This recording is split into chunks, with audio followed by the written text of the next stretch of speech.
Price lord. ಇವತ್ತು ನಾವು ಎಂಥವರನ್ನು ಅನುಸರಿಸಬೇಕು ಅಂತೇಳಿ ಬೈಬಲ್ ಏನು ಹೇಳುತ್ತೆ ಅಂತ ನೋಡ್ಕೊಂಡು ಬರೋಣ. ಓಕೆನಾ? ಓದೋಣ. ಇಬ್ರಿಯರಿಗೆ ಬರೆದ ಪತ್ರಿಕೆ 6ನೇ ಅಧ್ಯಾಯ 12ನೇ ವಾಕ್ಯದಲ್ಲಿ, ನೀವು ಮಂದಮತಿಗಳಾಗಿರದೆ ಯಾರು ವಾಗ್ದಾನಗಳನ್ನು ನಂಬಿ ಅವುಗಳ ಫಲಕ್ಕೋಸ್ಕರ ಬಹುದಿವಸಗಳವರೆಗೆ ಕಾದಿದ್ದು ಆ ಫಲವನ್ನು ಹೊಂದುತ್ತಾರೋ ಅವರನ್ನು ಅನುಸರಿಸುವವರಾಗಿರಬೇಕೆಂದು ಕೋರುತ್ತೇನೆ. ಇಲ್ಲಿ ನಾವು ಎಂಥವ್ರನ್ನ ಅನುಸರಿಸಬೇಕು, ಯಾರನ್ನು ಅನುಸರಿಸಿದ್ರೆ ರೈಟು ಅಂತ ದೇವ್ರ ವಾಕ್ಯ ಹೇಳುತ್ತೆ.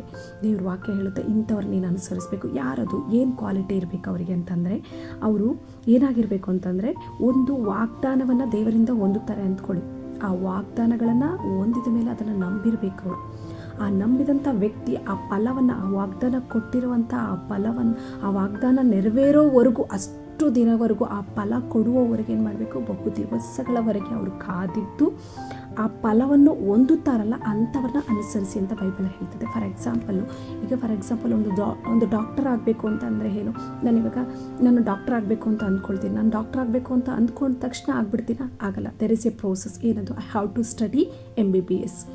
ನಾನು MBBSನ ಸ್ಟಡಿ ಮಾಡಿದ್ರೇ ನಾನು ಏನು ಮಾಡೋದು, ಡಾಕ್ಟರ್ ಆಗೋದಕ್ಕಾಗೋದು. ಅದೇ ರೀತಿಯಾಗಿ ಈಗ ಒಂದು ವಾಗ್ದಾನನ ಹೊಂದ್ಕೊಂಡಿದ್ದೀರಿ ದೇವರಿಂದ ಅಂತಂದರೆ ಅದರ ಫಲವನ್ನು ನೋಡಲಿಕ್ಕೆ there is a process.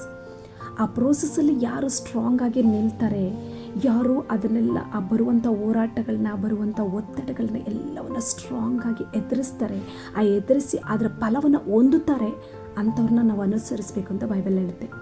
Okay, ಅದಕ್ಕೆ ಎಕ್ಸಾಂಪಲ್ ಆಗಿ ಯಾರನ್ನ ಕೊಡ್ತಾರೆ ಗೊತ್ತಾ? ಅಬ್ರಹಾಮನಿಗೆ ದೇವರು ಒಂದು ಊರಿಂದ ಹೊರಗಡೆ ಕರೆದು ಹೇಳ್ತಾರೆ, ನಾನು ನಿನ್ನನ್ನು ಆಶೀರ್ವದಿಸ್ತೇನೆ, ಹೆಚ್ಚಿಸ್ತೇನೆ ಅಂತೇಳಿ. ಆ ವಾಗ್ದಾನನ ಏನು ಮಾಡ್ದ ಅಬ್ರಹಾಮನ್? ನಂಬಿದ ತಕ್ಷಣಕ್ಕೆ ಅವನು ಶ್ರೀಮಂತ ಆಗಿಬಿಡಲಿಲ್ಲ, ಆಶೀರ್ವಾದ ಹೊಂದಲಿಲ್ಲ, ಸಮೃದ್ಧಿ ಆಗಲಿಲ್ಲ. ಅವನು ಏನು ಮಾಡ್ದ? ಬಹು ದಿವಸಗಳವರೆಗೆ ಆ ವಾಗ್ದಾನ ಫಲ ಕೊಡುವವರೆಗೆ ಬಹು ದಿವಸಗಳವರೆಗೆ ಕಾದಿದ್ದು ಆ ಫಲವನ್ನು ಹೊಂದಿಕೊಂಡ. ಅಂಥವರನ್ನು ಅಂದರೆ ಅದೇನೇ ಹೋರಾಟಗಳು, ಒತ್ತಡಗಳು ಬಂದರೂ ದೇವರು ಮಾಡಿರುವಂಥ ವಾಗ್ದಾನಗಳನ್ನು ನಂಬಿ ಅದ ಫಲ ಕೊಡುವವರೆಗೆ ಕಾದಿದ್ದು ಆ ಫಲವನ್ನು ಹೊಂದಿಕೊಂಡಂಥವ್ರನ್ನ ನಾವು ಅನುಸರಿಸಬೇಕು ಅಂತ ಬೈಬಲ್ ಹೇಳ್ತಾ ಇದೆ. ಓಕೆ, ನಾವು ಅಂಥವನ್ನ ಹುಡುಕೋಣ, ಅನುಸರಿಸೋಣ. God bless you.